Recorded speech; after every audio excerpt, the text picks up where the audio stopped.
Hej, tu Sysia, witajcie na kanale Red My Lips Art. Jeżeli macie chwilę wolnego czasu, albo macie ochotę spędzić ten czas robiąc coś, ale w tle puszczając sobie jakąś gadaninę, to zapraszam Was serdecznie na dzisiejszy odcinek.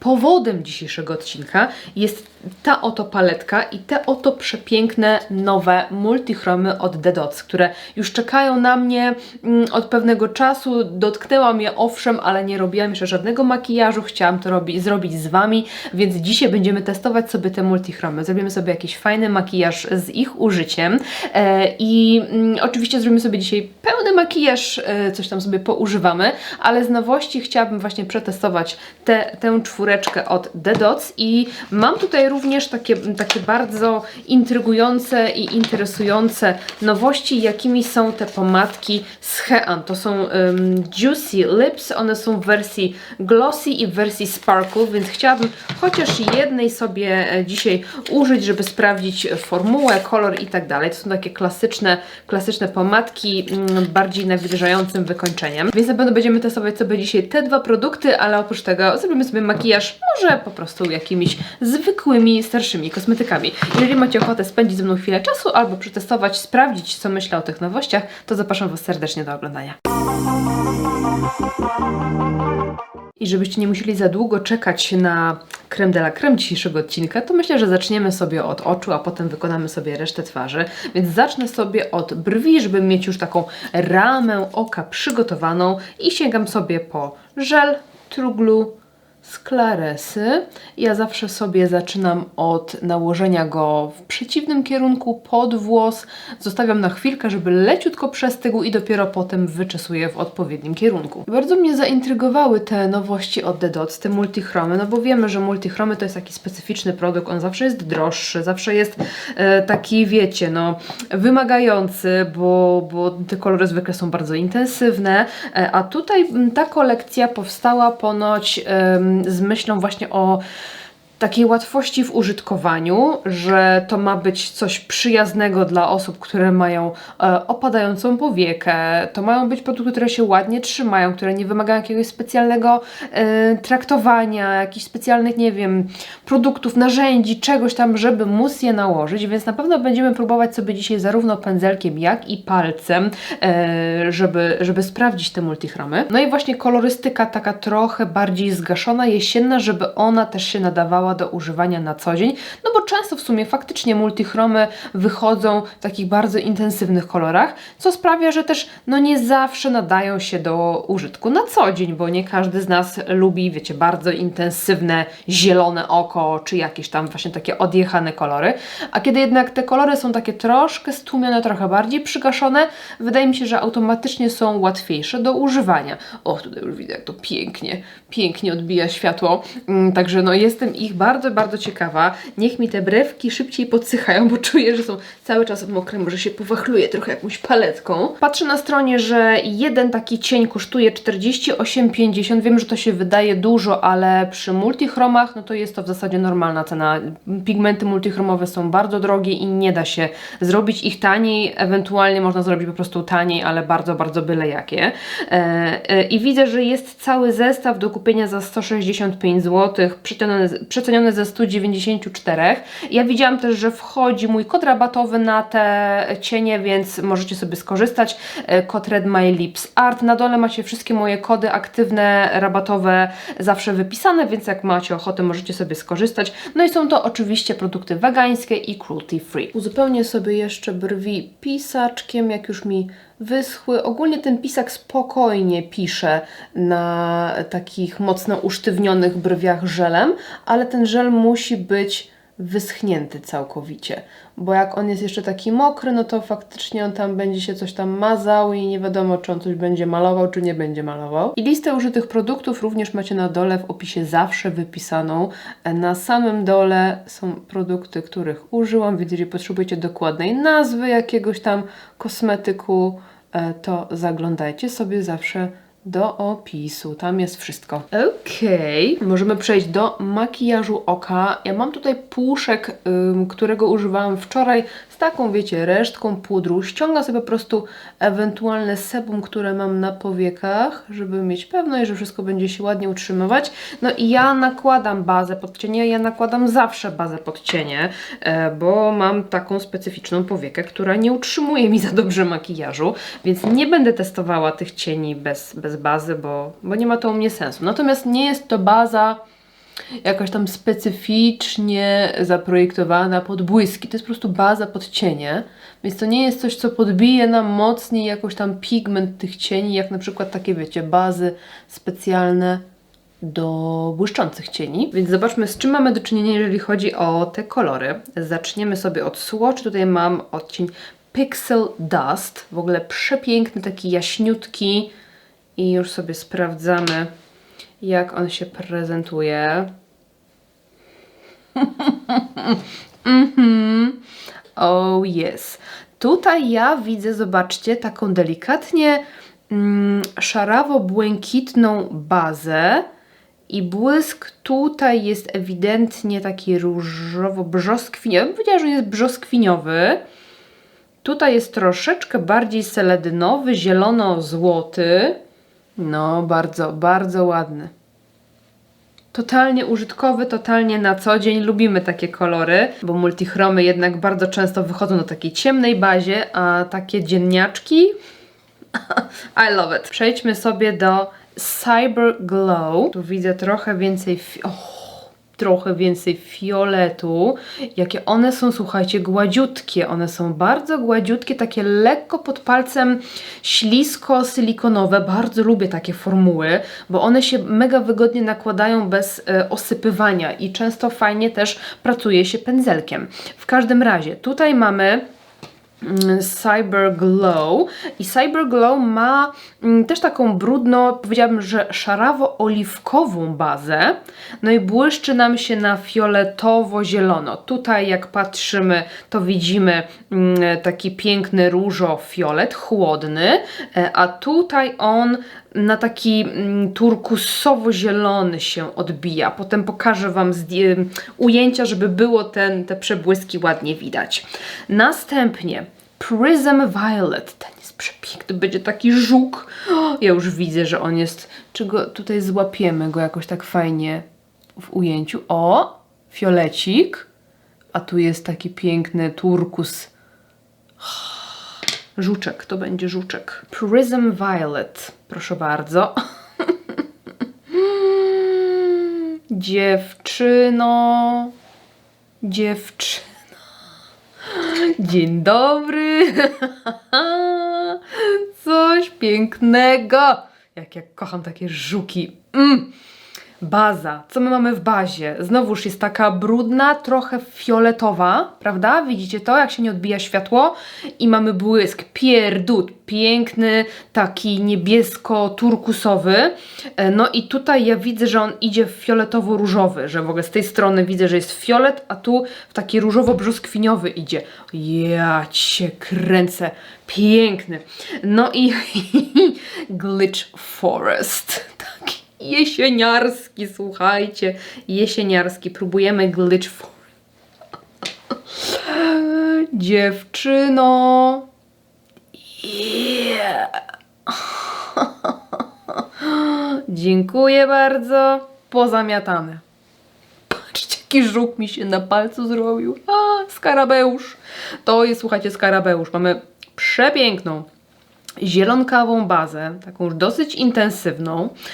Błysk oczywiście zielono-złoty, jak takie stare złoto troszeczkę, a tutaj on idzie w taki, tu jest zielony bardziej oliwkowo, a tutaj jest zielony bardziej leśno, taki tak turkusowo-choinkowy, wiecie o co chodzi, więc ten jest taki zielono-zielony, tylko on, zależnie od tego jak pada światło, jest cieplejszy bądź chłodniejszy. O, tu jeszcze dobrze widzę. Tak, trawiasto-choinkowy z tej strony, a z tej strony, jak wy widzicie, no to taki oliwkowy. Nie no, słuchajcie, kolory są piękne, bo widzicie, one są takie trochę przybrudzone, takie troszeczkę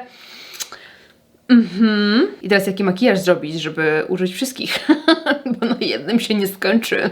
Także kolory są obłędne, to już wiemy. Przejdźmy do makijażu i właśnie zastanawiam się, czy nie zacząć sobie jakimiś matami i potem dołożyć sobie właśnie te multichromy. Pochwalę się Wam przy okazji, że dokupiłam sobie jakiś czas temu drugą taką magnetyczną paletkę jakby z Celavitą, z The Dots i zrobiłam sobie taki mały miszmasz w tych moich kolorach, więc tutaj mam troszeczkę taką zmienioną wersję oryginalnego Celavi i mam tutaj właśnie taką historię troszkę neutralną, jakby taką różowo-niebieską. No nie? Więc taką sobie zrobiłam paletkę, a tutaj sobie wrzuciłam wszystkie takie neutralne i uważam, że wygląda przepięknie. Mamy tylko taką nutkę jakiegoś złota, różu, leciutkiego błękitu, tutaj też jest taka troszeczkę, wiecie, taki coś takiego, więc taka neutralna z twistem, tak sobie zrobiłam takie dwie paletki z moich cieni The Dots. Tutaj są oczywiście cienie z palety oryginalnej Celavi, są cienie te Sweet Treats kolekcji, czyli takie właśnie brązowe. Mamy tutaj też Poetic Shades, czyli bardziej te takie fiolety, brudne róże, to są właśnie z Poetic Shades i jest kilka tych takich pastelowych, perłowych, nie pamiętam jak one się nazywały. Może te były Sweet Treats? Dobra, już nie pamiętam. I tu mam jeszcze jedną taką małą paletkę, sobie zrobiłam taką kolorową, pastelową i to są właśnie cienie z Celavi. Te trzy są, te dwa są chyba bodajże z takiej pastelowej, duochromowej kolekcji, a ten też chyba, a ten jest właśnie chyba też z Celavi. Dobra, już nie pamiętam. W każdym razie zrobiłam sobie taki miszmasz, mam tak teraz poukładane palety. Fajnie mi się nimi w ten sposób pracuje, no ale musimy sobie dopasować teraz coś pod to. Ciągnie mnie w kierunku tych dwóch, więc makijaż na pewno będzie troszeczkę taki, wiecie, ciemniejszy, mocniejszy. Może zrobimy sobie jeden kącik taki, jeden taki, coś na tej zasadzie.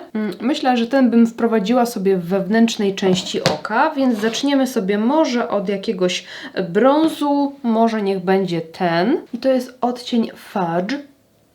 I lekko, ma taką pigmentację elegancką, że jedno dotknięcie i już jest pigment na oku. I tutaj mamy Fudge dla takiego lekkiego, wiecie, po prostu zaznaczenia tego wewnętrznego kącika. Może w ogóle sobie zacznę od beżu. Tutaj mam Sugar Cookie i lekko sobie podczyszczę i wyrównam koloryt powieki tutaj pod brwią. Powiedzcie mi, jak to jest u Was z multichromami, bo wydaje mi się, że zawsze jest to cień, który robi wrażenie, że lubimy te multichromy, ale czy faktycznie kupujecie je i czy używacie ich na co dzień? Czy jest to raczej dla Was taki cień, który jest na tyle taki, wiecie, crazy, że zostawiacie go na jakieś, nie wiem, specjalne okazje i specjalne wyjścia, czy właśnie to jest po prostu maksimum błysku, jaki można mieć i korzystacie z tego możliwie jak najczęściej? Czy lubicie multichromowe cienie? Czy to w ogóle jest nie dla Was, bo nie wiem, rezultat jest zbyt mało przewidywalny? Dajcie koniecznie znać, co myślicie.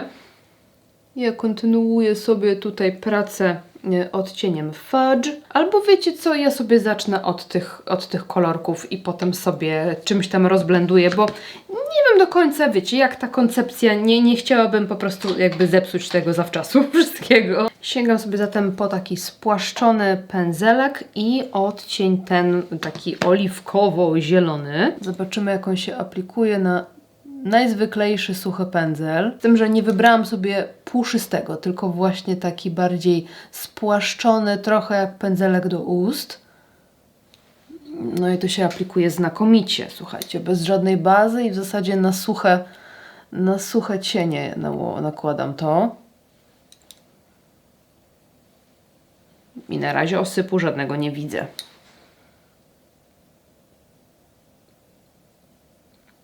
O, tutaj mi się chyba sypnęło, bo złapałam jakoś tak dużą ilość na pędzel. Troszeczkę.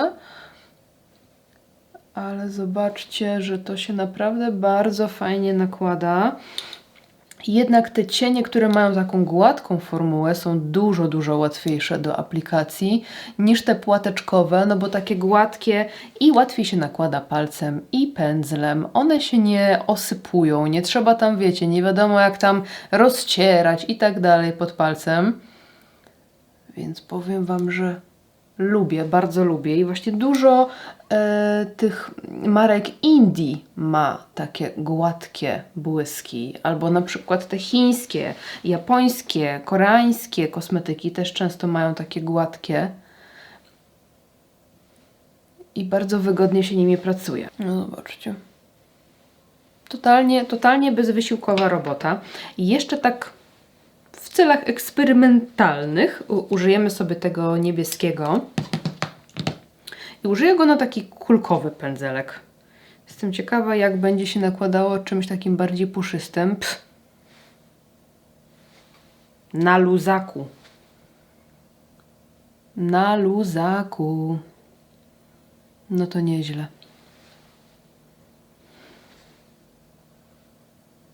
To jest naprawdę mega łatwe do pracy. Na luzaku. Wezmę sobie drugą stronę tego pędzelka i sobie troszkę dołożę. Tak, no wiadomo, na płaski lepiej, bo troszkę więcej się go nakłada i możemy od razu jakby wygładzić ten cień. Wszystkie błyszczące cienie lubią wygładzanie, a nie wklepywanie, bo wtedy te drobinki jakby mogą się ułożyć na płasko i najwięcej światła odbijają.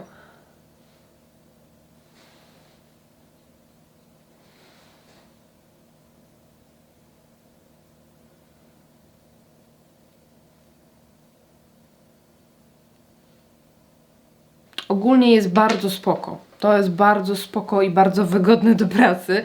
Na razie to wygląda średnio, ale trust the process. Bierzemy sobie puszysty pędzelek i może sobie ten zewnętrzny kącik porozcieram trochę takim jaśniejszym niebieskim. I to jest odcień Content. Dokładam sobie tutaj i zrobimy sobie taki ciepło-chłodny makijaż. No, zaczyna to wyglądać ładnie.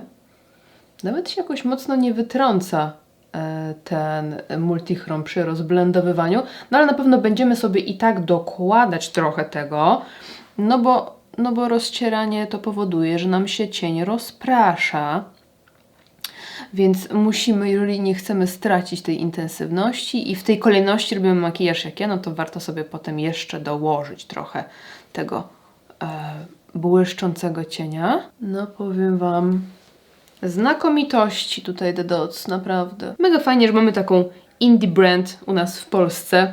Wiem, że nie jest to proste, bo jednak duże jakby koncerny, duże firmy mają trochę łatwiej pod kątem, wiecie, własnych laboratoriów i jakby no inwestycji ogólnie robione. Tutaj, żeby stworzyć jakieś tam kilka cieni, to trzeba naprawdę bardzo dużo wyłożyć kasy, bo tutaj nie można sobie kupić, nie wiem, zamówić 100 sztuk jakiegoś tam cienia, tylko tam trzeba, wiecie, w tysiącach, więc i kwoty też idą, że tak powiem, grubo. Także fajnie, że ta marka jakby jest, rozwija się i cały czas coś tam się pojawia. Cały czas nie, że w sensie, że bez przerwy co chwila są nowości, no bo jest to ciężkie, żeby tak było, ale no fajnie, że mamy tutaj jakby, wiecie, że coś się dzieje. I pomyślałam, żeby użyć sobie jeszcze tego właśnie najjaśniejszego na środek, jako taki łączniczek między tymi naszymi kolorami. I love it. Na razie ten makijaż może nie wygląda zjawiskowo, ale po prostu musicie mi zaufać, że to będzie ładne. To będzie ładne, jak dojdzie podkład, jak dojdą rzęsy i tak dalej. To się wszystko tak pięknie, wiecie, wizualnie doczyści i będzie bajka. Słuchajcie, makijaż samymi multichromami. Widzieliście coś takiego? No coś pięknego. Coś pięknego. Myślę, że chciałabym sobie zrobić teraz makijaż twarzy, żeby też wiedzieć, w jakim kierunku chcę pójść. Czy chcę sobie tam coś jeszcze dorysować, jakąś, nie wiem, kreskę, czy chcę sobie tylko wytuszować rzęsy, a na razie nie widzę, bo jest, wiecie, zbyt messy. Także przejdźmy sobie do naszej skóry. Zacznę sobie od bazy z Wedla. Teraz wjedzie pewnie trochę kosmetyków, takich bardziej z Project Pan. starszych i tak dalej. Ja jestem cały czas wkręcona w Project Pen. Mega mnie to jara, mega mnie to ekscytuje. Uwielbiam oglądać też innych twórców, którzy denkują. Powiem Wam, że tak jak nie oglądałam... O, koreczek mi spadł.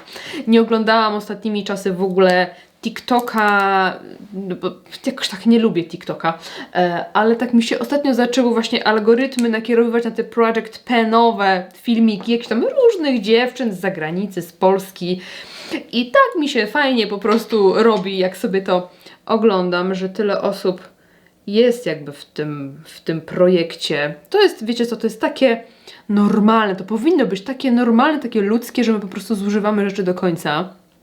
A my sobie, wiecie, wymyślamy projekty i tak dalej, żeby do tego w ogóle doszło, ale to i tak fajnie, nie? I fajnie się to ogląda i dla mnie jest to mega motywujące, że jak oglądam dziewczynę, która się maluje i tutaj już wiecie, tu już tak skrobię w tym kosmetyku, to aż mi się chce iść i też tak poskrobać w kosmetyku, no uwielbiam. Idę po ten koreczek. Najśmieszniejsze jest to, że ja mam taki styl malowania się, że oczy może są takie dosyć, wiecie, zwykle fiku-miku, szalone, kreatywne, ale lubię jak skóra tak wygląda, wiecie, tak w miarę delikatnie, naturalnie, lekko, ale uwielbiam oglądać, jak dziewczyny sobie tak walą tej tapety. No nie wiem o co chodzi, ale to jest dla mnie tak satysfakcjonujące, jak one tak nie zważają na tą ilość, tylko tak klepią i tu smarują, no po prostu uwielbiam. Nie wiem o co chodzi, co w tym jest takiego, że mnie to tak satysfakcjonuje i mam taką ogromną ochotę to oglądać. I don't know. Tutaj użyję sobie podkładu z takiego słoiczka. Ja sobie przelewam tutaj zawsze jakąś tam pompeczkę tego dubajskiego podkładu ze Stars i zawsze robię tak, że właśnie pompeczkę jednego i drugiego, bo mieszam sobie zwykle dwa kolory i mam zawsze gdzieś tam na jakiś wyjazd, na podróż i potem sobie zużywam. I to jest ogólnie mój ulubiony sposób na robienie cery ostatnio i oczywiście tam pod filmy to czasami sobie nałożę tak, wiecie, tak full tam podkładu, ale tak na co dzień to ja właśnie biorę takie, wiecie, zanurzenie pędzelka, tutaj sobie w ten pędzelek wprowadzam ten podkład i tylko tak leciuteńko sobie rozsmarowuję i on robi taki super naturalny efekt, bo ma mocne krycie, więc zakryje mi wszystko, ale już przy mega cieniutkiej warstwie. Więc ja nie czuję takiego, wiecie, obciążenia na skórze, że tego kosmetyku jest jakoś tam dużo.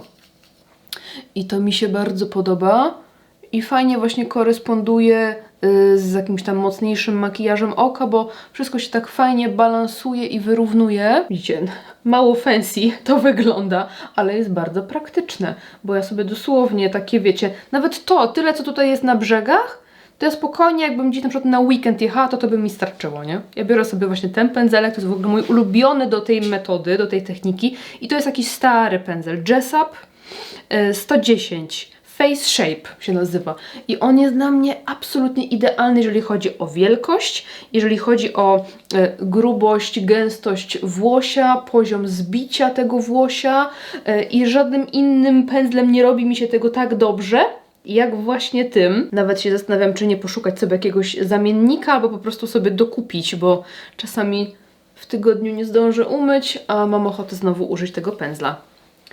I co jest ważne w tej technice, żeby nałożyć sobie i tak dobrze wpracować sobie ten podkład w pędzelek, żeby podczas nakładania nie robić takiej smugi, żeby nie było jakby widać w ogóle, że nakładamy na siebie podkład, tylko że on zaczyna nam jakby, wiecie, jak gumeczka erazować, wymywać wszystkie niedoskonałości. Dokładam sobie tylko grubiej tam, gdzie mam jakieś faktycznie takie niedoskonałości widoczne, bo wszelkiego rodzaju jakieś takie lekkie melazmy, jakieś zaczerwienienia i takie plamy bez wyraźnych krawędzi i konturów spokojnie taką metodą takiego niemalże suchego pędzla w odczuciu zrobimy, ale jeżeli mamy już jakieś takie wypryski, czy coś, co ma taką bardziej wyraźną krawędź, z taką wyraźną plamką, no to wtedy lepiej, żeby był troszeczkę bardziej wilgotny, wtedy jesteśmy w stanie zakryć tą niedoskonałość. Ok, tak wygląda moja skóra z bliska. Uwielbiam ten efekt, kiedy wygląda jakbym nie miała za bardzo na niej w ogóle podkładu. Lecimy sobie z bronzerkiem. Tutaj używam sobie, nawet tak po influencersko, kurde, sobie postukałam w opakowanie. No jak to, wiecie co? To jest takie, wiecie, niby tego nie lubię, niby mnie to wkurza, ale że tak każdy robi, jak oglądam, to też sama stukam w opakowanie. No, głupia rzecz, nieważne. W każdym razie nakładam sobie, tutaj się Wam pochwalę, o, jako mam już tutaj pępuszek piękny mam. I nakładam sobie na sucho. Ostatnio totalnie przepadłam, jeżeli chodzi o aplikację suchych produktów.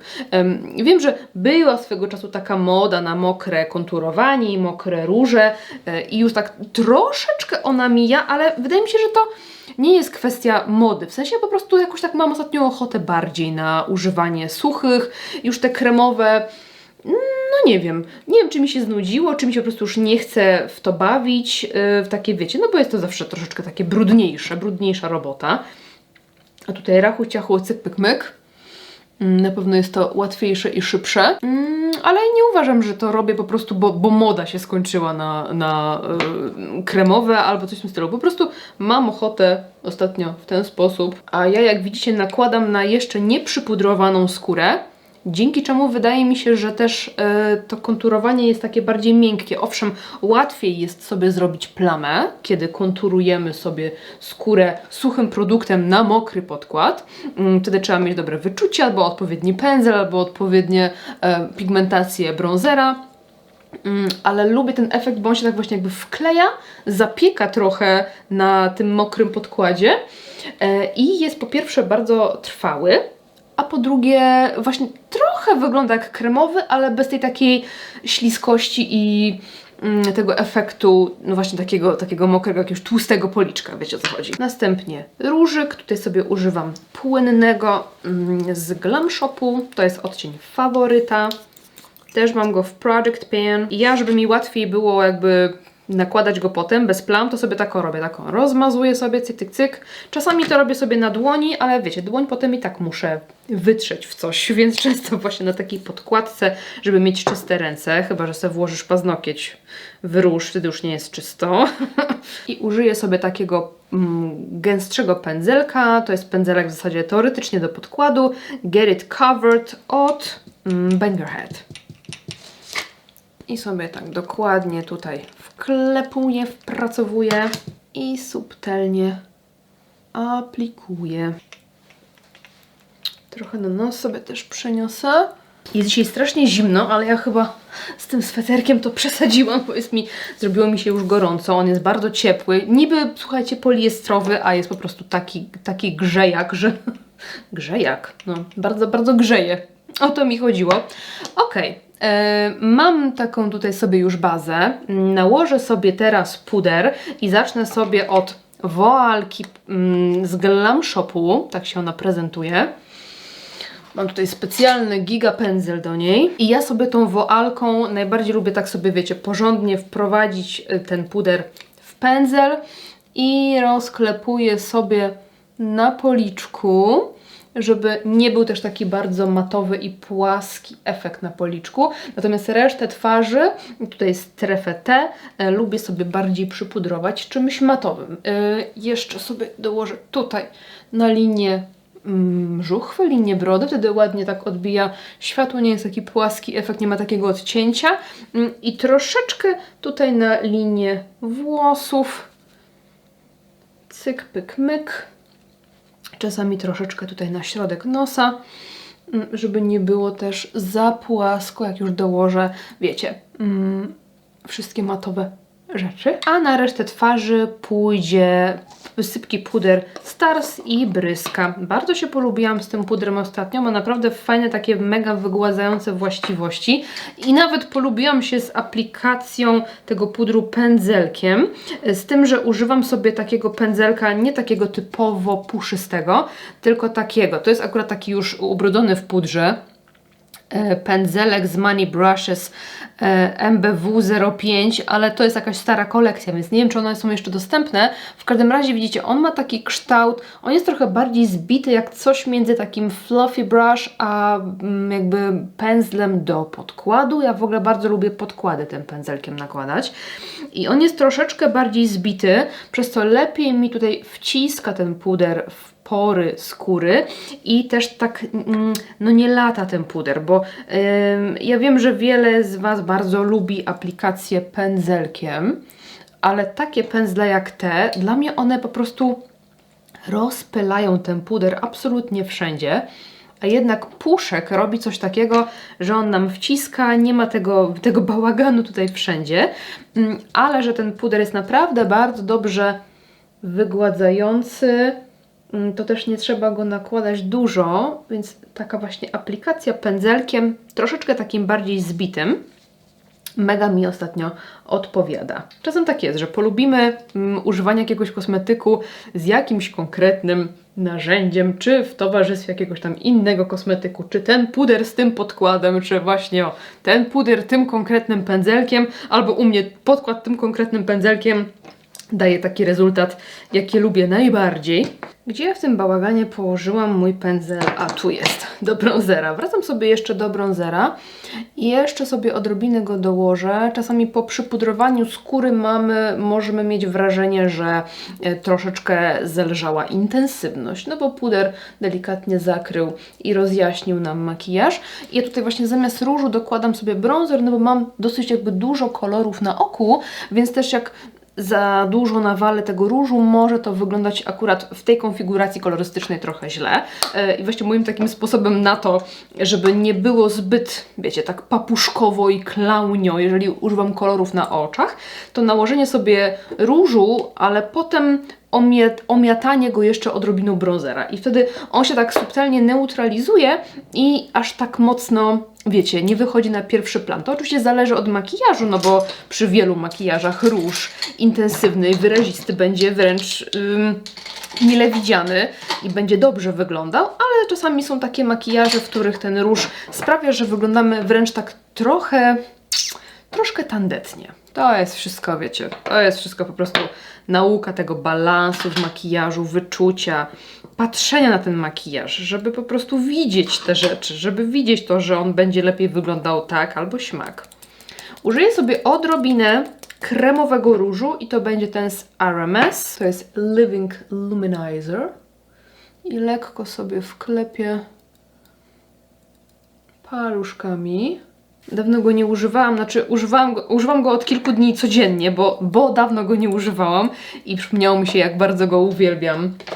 To jest chyba jeden z moich ulubionych kremowych róży, bo zobaczcie, że on mi w ogóle nie ściągnął bronzera ani różu i ma taką fajną konsystencję, bo on nie jest... Często te takie kremowe róże, rozświetlacze są na tyle takie śliskie i mokre, no że zostawiają taką lepkość, taki lepki ten policzek i rozpuszcza się wszystko pod spodem, a ten jest taki bardzo gęsty, jak takie masełko trochę dosłownie, przez co fajnie się tak do tej skóry przykleja i nie jest taki, wiecie, lepki w dotyku. Oczywiście jak go nawalimy dużo, on będzie, ale to nie jest taka mokrość, taka śliska. No i musimy teraz rozkminić, co dalej chcemy zrobić z oczami i tak mnie trochę ciągnie albo do tego, żeby sobie mocniej je przydymić, albo właśnie lekko odciąć graficznie i chyba w tą stronę pójdziemy.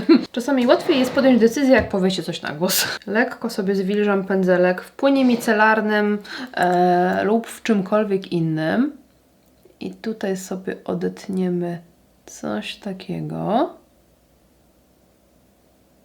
Trochę możemy się tym makijażem pobawić. Może tutaj takie zrobimy wymycie. Wiem, że tutaj nie widać dużo, żeby cokolwiek było koloru, ale trust the process. Dojdziemy do tego. I teraz płaskim pędzelkiem i naszym multichromowym cieniem lekko sobie tą krawędź poprawiam.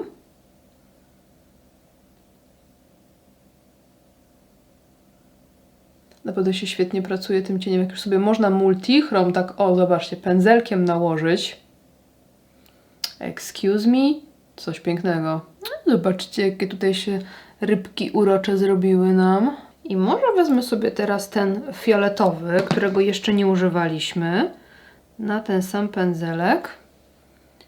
I tutaj sobie będziemy kontynuować. O!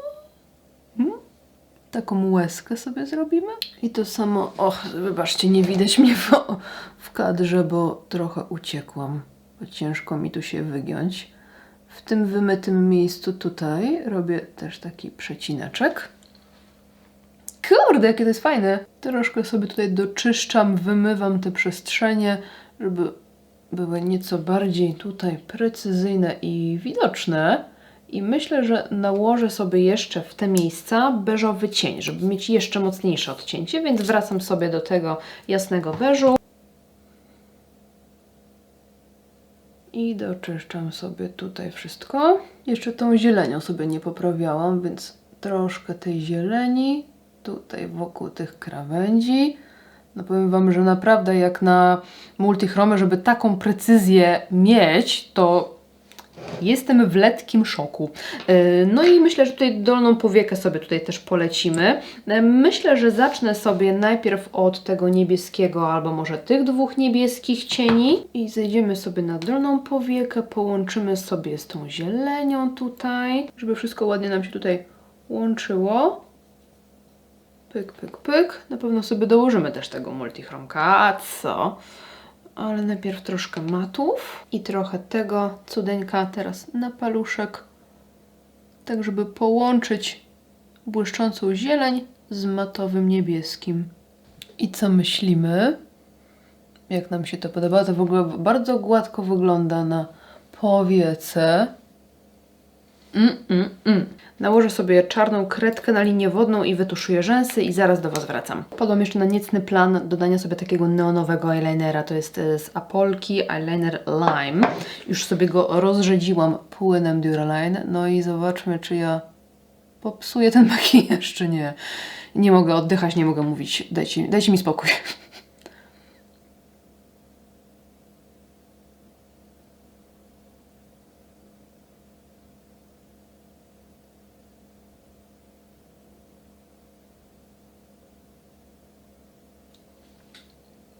No ładnie to wygląda.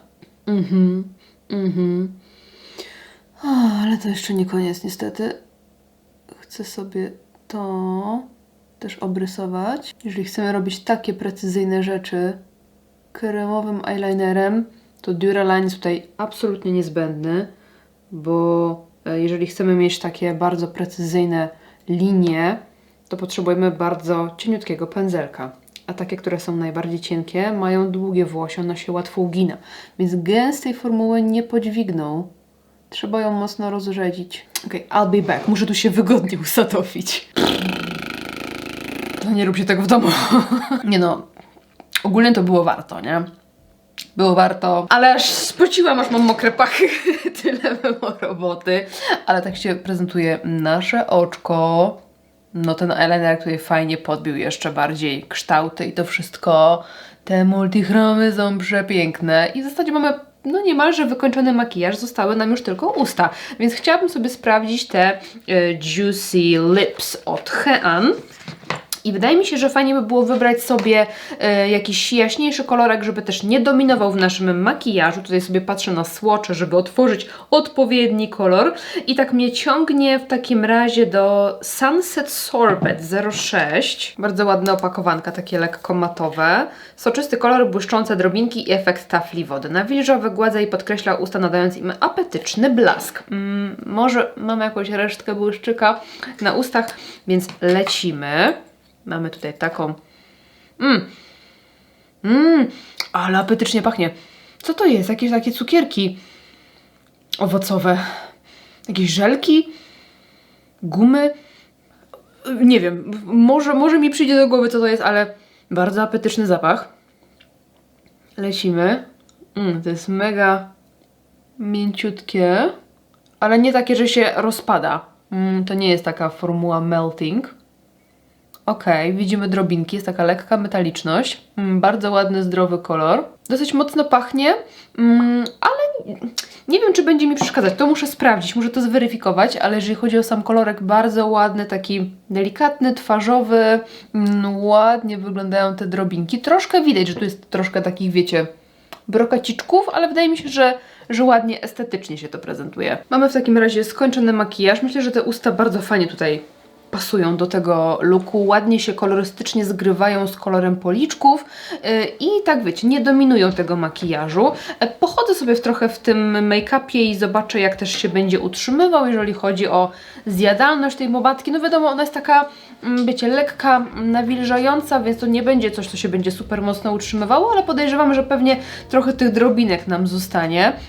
Jeżeli chodzi o oko, właśnie chciałabym zobaczyć, jak te multichromy będą się nosić. Już wiem, że one nie będą się osypywać w ciągu dnia, bo czuję to po formule, ale no, na pierwszy rzut oka generalnie make-up wygląda przepięknie i nowości, które testowałam, są bardzo, bardzo przyjemne. Jeśli chodzi o pomadkę, bardzo taka prosta w użyciu, na szybko, rachu ciachu, przepiękny jest ten kolor, 06, taka wiecie, właśnie na co dzień. Śliczna, bardzo ładna, ładny ma zapach, wykończenie, formułę, spoczko.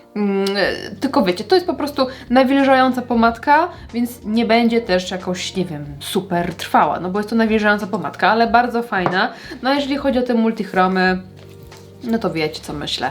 Jest po prostu petarda. Przepiękne odcienie. Zobaczcie, to są takie fajnie, takie lekko brudne, zgaszone i naprawdę nadają się do używania na co dzień. Świetna jest ogólnie ta formuła, bo ona się praktycznie nie osypuje. Może tam raz gdzieś tam musiałam, wiecie, strzepnąć sobie odrobinkę, drobinki, ale generalnie palcem i pędzlem nakładało się to znakomicie, bo to jest dosyć gładkie w swojej formule, nie jest takie płateczkowe, takie grudkowe i mega tłuste, raczej bardziej śliskie. Przez to naprawdę bardzo fajnie się nakłada i też nie podkreśla mocno tekstury skóry, bo to takie mocno błyszczące cienie i już tym bardziej multichromy, no będą na przykład pomarszczoną powiekę podkreślały. Tutaj jest oczywiście też błysk, ale on jest taki bardziej miękki i ta formuła bardziej gładka, więc wydaje mi się, że nie będzie jakoś mocno podkreślała tekstury. Wydaje mi się, że jest bardzo przyjazna dla osób początkujących, które może z multichromami jeszcze nie miały styczności, a chciałyby sobie spróbować. Wydaje mi się, że to jest bardzo beginner-friendly formuła, którą będzie Wam łatwo pracować, doklepując sobie na przykład na środek powieki jakiś błysk, a robiąc, wiecie, standardowe Wasze cieniowanie. Oczywiście nie musicie iść w takie tutaj fiku-miku jak u mnie. Ja po prostu chciałam pod różnym kątem sobie te rzeczy przetestować, ale oczywiście nie macie takiej konieczności. Możecie zrobić najzwyklejszy, basicowy make-up one and done. Albo zrobić sobie jakieś brązowe cieniowanie i dołożyć sobie troszeczkę tego cienia. No ja mogę z czystym sumieniem polecić, wrzucę Wam jeszcze przebitkę po jakimś tam dłuższym czasie noszenia, jak się te cienie i w ogóle makijaż prezentował. Także piszcie, co myślicie o tych cieniach, o tych multichromach, jak Wam się podobają i jeżeli macie może już, to też koniecznie podzielcie się swoją opinią, jak Wam się ich używa. Dajcie również znać, jeżeli macie te pomadki i napiszcie ogólnie, co myślicie.